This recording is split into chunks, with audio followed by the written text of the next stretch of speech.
The information contained in this podcast is an expression of opinion and does not constitute investment advice. This is the Gold Money Podcast with Andy Duncan, keeping you up to date with expert opinion on precious metals and the markets.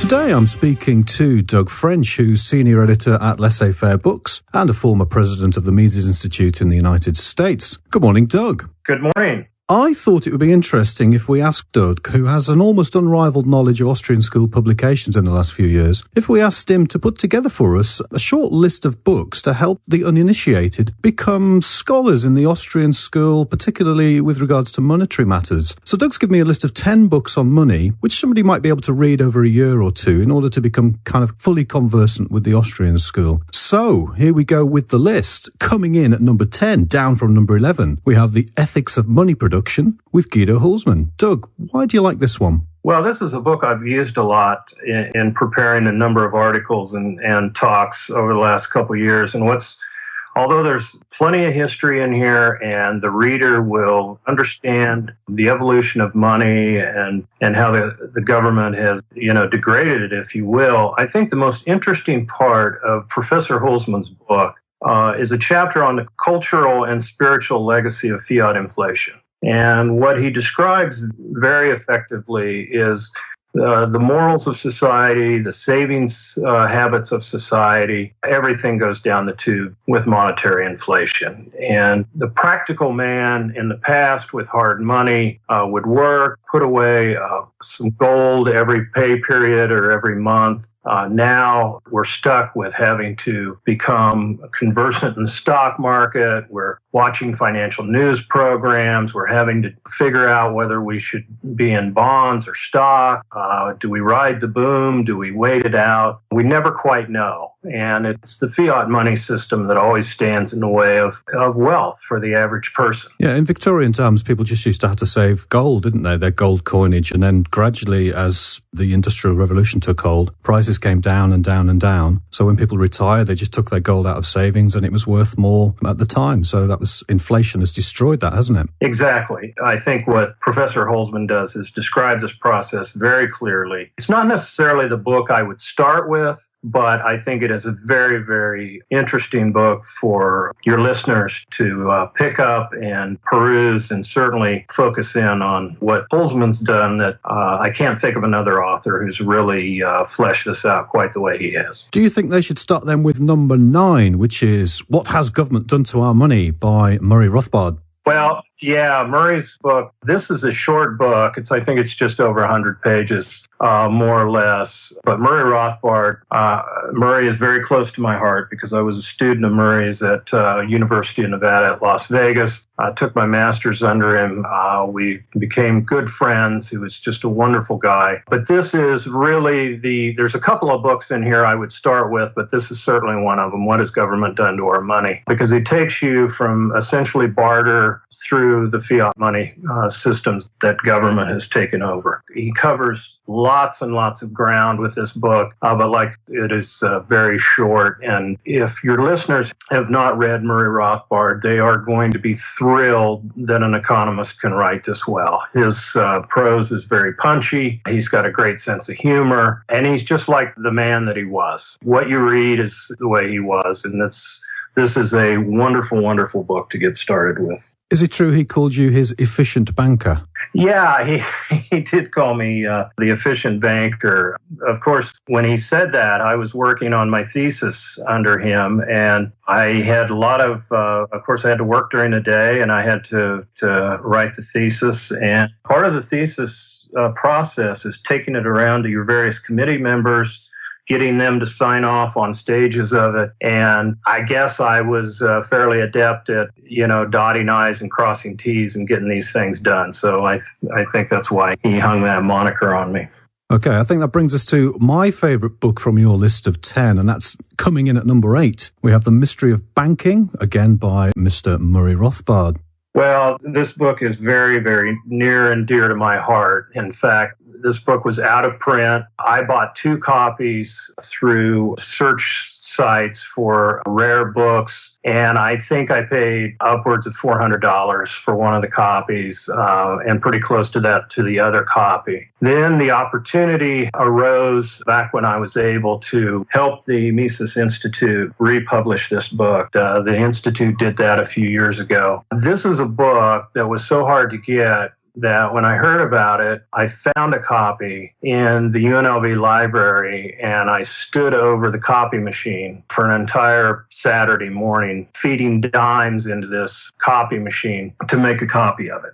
And that's the only copy I had for a long time until I was able to find these copies in the secondary market. Now it's online for free at the Mises Institute, and certainly paper and ink does not cost that much anymore with this new edition. This is a book that probably most clearly describes fractionalized banking. And that's a term that your average person, in fact, your average banker, has never heard that term. They don't understand it. They don't understand what banks do with the money. Murray lays that out very clearly, very methodically. And then, of course, it takes a central bank to backstop this entire system. And it's just a wonderful, wonderful book that I would recommend to everybody. If I was actually a conspiracy theorist, I would suggest that the Illuminati went around the world stealing these copies of this book to prevent people finding out about this, about fractional reserve banking particularly. And I'd like to thank you for paying for its republication yourself, which was a great piece of work. Anyway, let's get to number 7, which is another Murray Rothbard book,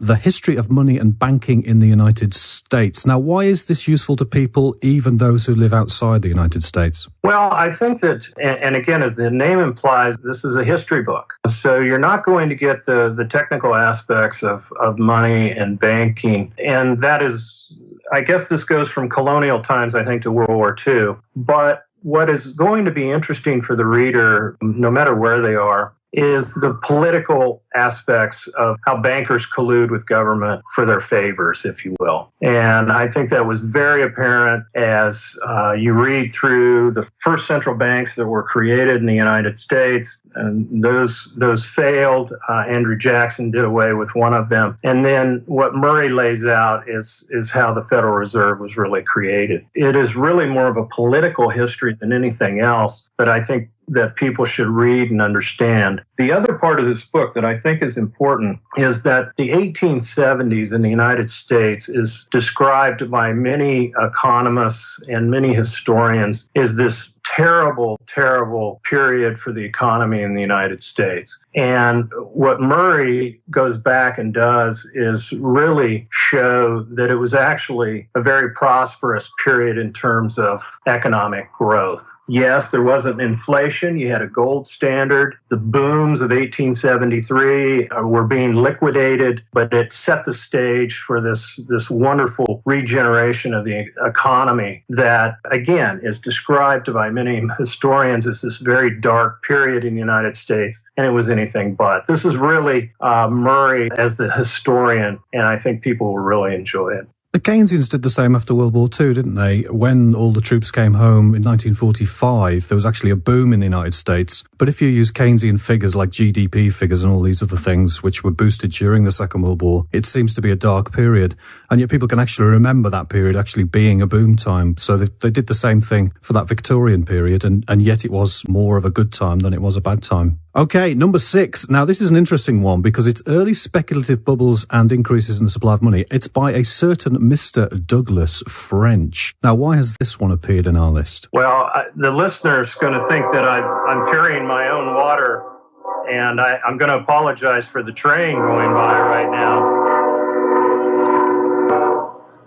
But Andy and I decided to put this on the list because there is a tremendous monetary aspect to this book. This is my thesis that I wrote under Murray, and I also had Hans Hoppe on my thesis committee, so I had tremendous help in preparing my thesis and in turn this book. This is about 3 periods: the Tulip Mania piece, or the Tulip Mania period in Amsterdam, John Law's Mississippi bubble, and then the South Sea bubble. And again, all these bubbles, as I show in this book, were created by excessive money creation. Interestingly, in the case of Tulip Mania, because the Bank of Amsterdam had 100% reserves, because they had a free coinage policy, it attracted specie and clipped coins from all over Europe. And so you had this tremendous amount of good hard money that was going into Amsterdam, which fueled the speculation in tulip bulbs with John Law. And of course, in the case of the South Sea bubble in Britain, it was exactly the opposite. You had just tremendous money supply growth, and of course, tremendous supply and the number of shares being created. So dramatically different periods, but it's a very interesting study that I think readers would enjoy. I love the genuine American economy sounds going into the background there in Alabama, which is fantastic. So the American economy is actually still working a little bit. Well, the trains are, I don't know if they're running on time, but they're certainly running. We have about 18 that run here through Auburn a day. So we're right next to the tracks. Lovely. What I like about your book is the fact it deals with a hard money inflation, if you will, because everything else that we've seen in Austrian books is about paper money, which can just be printed. But this was actual hard silver money from the Bank of Amsterdam. Yet you beautifully explain how you can have a hard money bubble as well as a paper money bubble. Yeah, that's exactly right. And that's why I wouldn't say there's necessarily controversy about my thesis, but it wasn't necessarily accepted, even in the Austrian community. Murray urged me to try to get the tulip mania part of my thesis published in a mainstream journal. And I made 8 or 9 attempts. I was turned down every time. And then he said, well, it'll certainly be published by the Quarterly Review of Austrian Economics. Unfortunately, he died before he could usher that through. Eventually, it was published in the QJ, as it's known, and the book's been published. But it's taken a while for this idea to really take hold. Yeah, and what you explain quite well, which I'll let people read, getting the book, which is freely available from the Mises Institute as a PDF, is the 3 government interventions which enable a hard money bubble to arise. Okay, let's get on then to number 5, and we're going back to our roots now. So we have The Origins of Money by Carl Menger. This is a book, and it's a tiny book.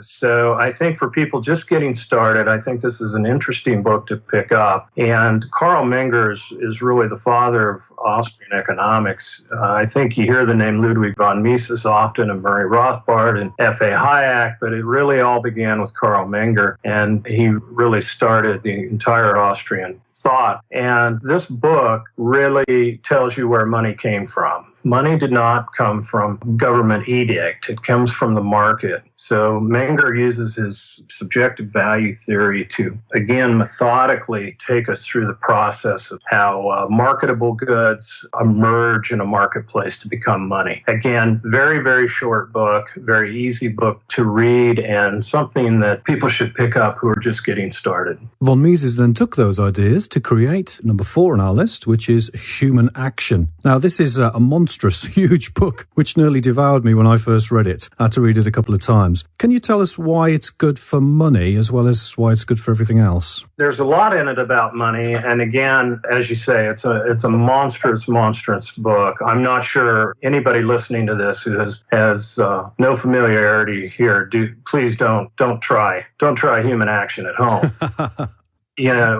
Probably the way to dip into it might be to pick up Bob Murphy's study guide and take a look at that and have him kind of guide you through the book. Actually, there's 3 books on our list that we're getting to that Bob Murphy, who's a great young Austrian scholar, has done study guides to. But Human Action, the thing that I always remember about it is something that Murray said. And somebody asked Murray Rothbard, what's Human Action about? And Murray said, it's about everything. And when people describe economics, they get into all kinds of convoluted description of what economics is. But Ludwig von Mises had a 2-word answer, and it was human action. So this book is really about the entirety of economics, which is all human action. There's lots about money here. We're going to get to number 1 on the list, which is, again, a Ludwig von Mises title. But there's just wonderful, wonderful sections about money within human action. After I read Human Action and unwrapped the wet towel from my head, I then ordered Man, Economy and State, and then 2 very strong men lifted it from the postal wagon to the front of my house and delivered it. And I thought, oh no, not another one. But this one I think is actually much easier to read. So can you tell us about number 3 then,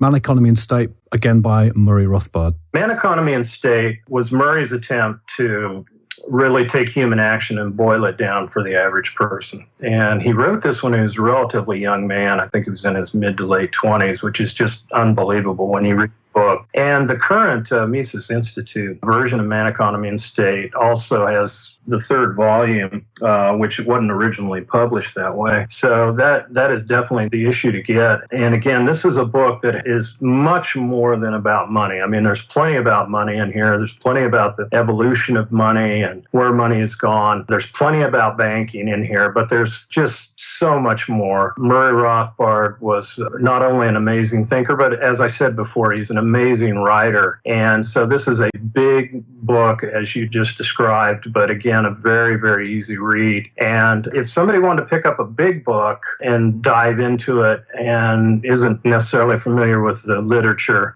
this would probably be the one I'd recommend because, again, Murray is such a good writer. Yeah, if we were going to do sequels, you might do What Has the Government Done to Our Money and then go straight into Man, Economy and State, I would think. Exactly, yeah.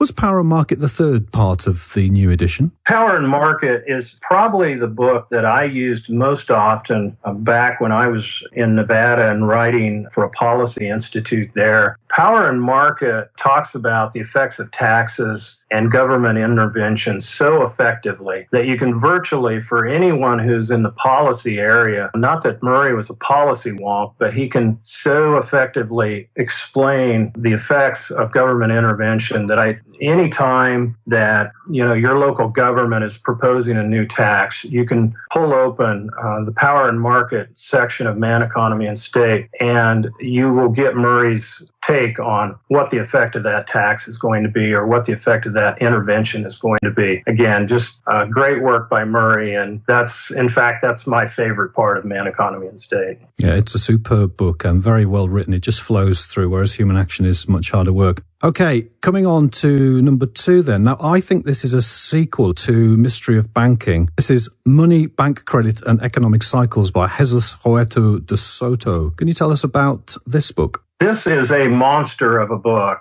and you just get everything with this.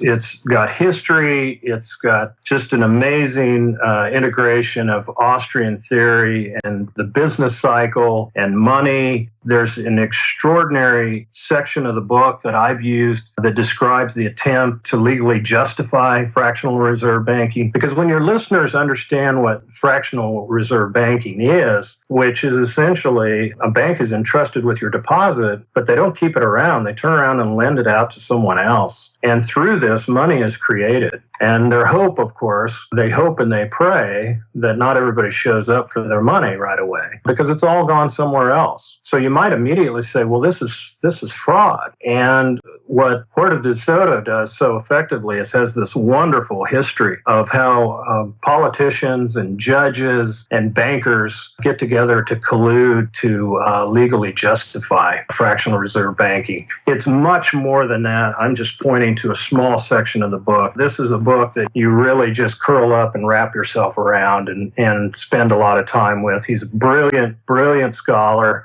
a terribly energetic man who is producing wonderful scholars there in Madrid. And he's also an insurance company executive. So this is not just a fuzzy-headed academic. This is a guy who operates in the real world as well. He works in the morning and early afternoon, goes home, takes a proper Spanish siesta, and then is teaching all night long. Just a wonderful scholar and, like I say, a very energetic guy. And this is really an amazing book. I love all the Roman history and how it took the state hundreds and hundreds of years to take away our kind of legal rights and our legal rights to property in order to create fractional reserve banking. So if anybody likes history as well, I think it should have been called The History of Money, Bank Credit and Economic Cycles. No, that's a great point about the Roman history because I can't think of another book that really gets into that. So I think that's a very unique part of Huerta de Soto's book. Yeah, a marvellous book. Okay, that brings us then to the big one, number 1. In its centennial year, A Theory of Money and Credit by Ludwig von Mises. Yeah, this is the granddaddy of them all, if you will. And like you say, this is it was 100 years old this year. This is, again, not probably for the faint of heart. Mises is not necessarily an easy read. And again, I would point out that Robert Murphy, who's done some great work for the Mises Institute, he's a essentially an independent scholar, does a lot of writing, a lot of online teaching. He's written a wonderful primer to theory of money and credit, and that may be a great way to start. But what Mises has done here is essentially integrated subjective value theory with money creation, and of course banking, to show that how fiat money, fractionalized banking, create these tremendous booms and busts in the business cycle. It's essentially the theory that F.A. Hayek built upon and that F.A. Hayek earned a co-Nobel Prize with. Another marvellous book, and I think those 10 books together, if somebody hasn't read any of them, that should keep somebody busy for quite a while. Okay, how are you finding working at Laissez Faire Books? Well, it's wonderful. It's essentially Jeff Tucker, who probably a few of your listeners know. He did great work for the Mises Institute for 25 years, and we worked together there for about 3.5 years. But he's rebuilt Laissez Faire Books into this wonderful enterprise right now. We have Laissez Faire Book Club, the Laissez Faire Club, where people can get a free download of these wonderful books on liberty and economics. Every Friday, you get a new book, and this is all for $10 a month. And we're also going to be adding additional club levels where we're going to be offering some live classroom opportunities for people to learn economics.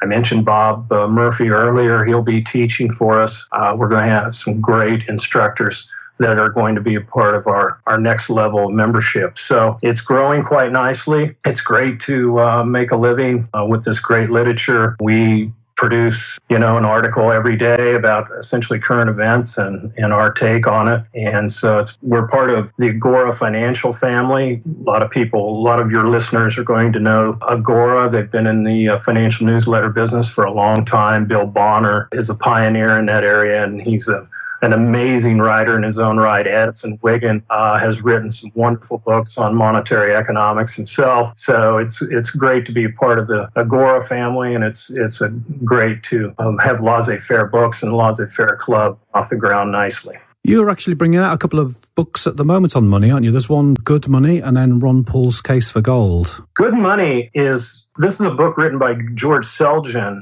that the Independent Institute published a couple of years ago, and it's actually about private coinage. And this is a little-known piece of history from Britain that he's just done a wonderful job with, that essentially Gresham's Law sucked all the silver out of Britain, but you still needed small coinage to do transactions. So who stepped in? Was it the government? Oh, it wasn't the government. The government didn't step in. It was private enterprise. And so you had these various, whether they be button makers or die casters or whatever business they got into, they also got into the coinage business. And they made some of the best coinage in history. It withstood counterfeiting much more effectively than government money did. And so it's a wonderful book for people to pick up, and we certainly carry it at Laissez Faire Books. We have probably some of the last remaining hardback copies if people still like their paper and ink with a hardback around it, and come to lfb.org and pick up a copy. But it's a wonderful book. If we have time, I'd like to make a mention about something that I mentioned in the book review about Good Money, and that is a report created by the ECB on virtual currencies. I make reference to that because there's all kinds of talk about Bitcoin and other virtual currencies. And, some people listening might say, why do I have to learn about money? Well, I think, as this ECB report points out, the Bitcoins of the world are going to be, they may really start to define and put pressure on the idea of, does money really just come from government? I think most people assume that, but I think Bitcoin is going to put that whole idea into question. And so that's an interesting report to read. And I think as you read these great books, whether it be Rothbard, whether it be Mises, whoever it might be, I think having an understanding of money in this modern era is going to give you some insight as to what happens going forward, because the private market is probably, as central banks denigrate currencies all over the world, the private market is doing all it can to step in and create better money. The thing about Bitcoin is very shrouded in mystery, isn't it? I'll have to find someone to speak to about it. But speaking of the case for gold by Ron Paul, I believe you've had a bit of a local election in the United States today. What do you think of the result of that election? Well, it's the same old, democracy is this theory that the mass of people get what they want. And as Mencken said, H.L. Mencken said, they get it good and hard. I think the American public, year after year in elections probably gets what they deserve on a national level. You can probably say it on a worldwide level. I mean, Russian voters electing Putin, French voters electing Hollande, a guy who immediately lowers the retirement age, increases the minimum wage, and puts an onerous tax on the most productive in France. I mean, these guys their economics policy and knowledge is just astounding. But the public, democracy is this idea that people are going to pick one sociopath over another. Maybe Monsieur Hollande should write a book called Human Inaction. Yeah, I think that's what he's going to have. He's going to have human inaction over in France, and Europe needs exactly the opposite. They need lower taxes and, less government interference. This is just more of the same. We're getting more of the same in the United States. I posted last night during the election results. Obama's kept the White House. The Republicans have kept the House. The Democrats, the Senate, the Keynesians have kept the Federal Reserve, so the beat goes on. And I think that's the way it's going to work out. Well, hopefully Obama can bring some change in the next 4 years for you. Thank you very much, Doug Friends, for your time this morning. Andy, it's been a pleasure. Thank you. Subscribe to the Gold Money newsletter at www.goldmoney.com to receive email updates on new articles, videos, and iTunes podcasts from our Gold Research section.